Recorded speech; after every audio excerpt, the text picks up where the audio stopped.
venim înapoi și apoi după asta noi ne respingem pe piciorul strict.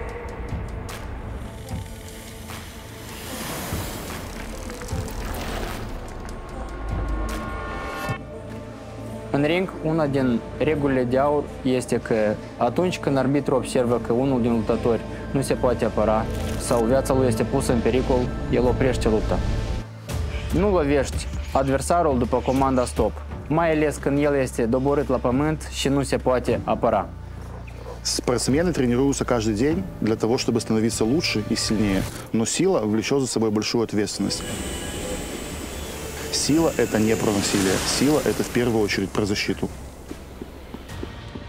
În sport, și anume în procesul de antrenament, o regulă importantă este să ne ascultăm corpul. Dacă corpul nostru spune stop, atunci luăm o pauză pentru a evita supra-solicitarea și accidentările ulterioare. Sportul te învață disciplina, respectul și mereu să testează propriile limite. Iar atunci când nu observi propriile limite sau nu le simți, consecințele pot fi grave pentru tine sau partenerii de joc. În orice antrenament, o regulă de bază pe care o aplicăm sunt pauzele.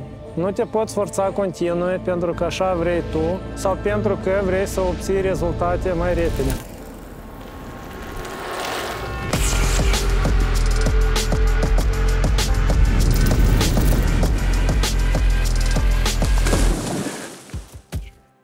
Ambii parteneri trebuie să fie stăpâni pe propriile decizii. Trebuie să fie respect și limite care nu trebuie încălcate. Regula respectivă se aplică și în relațiile cu partenera sau partenerul nostru. Dacă gesturile sau acțiunile lor ne indică stop, atunci aceste gesturi trebuie respectate. Nu continui dacă partenera zice nu și nu profiți de faptul dacă partenera este în stare de ebrietate sau în alte situații în care nu poate să-și exprime acordul pentru relație. Свобода одного человека заканчивается ровно там, где начинается свобода другого человека.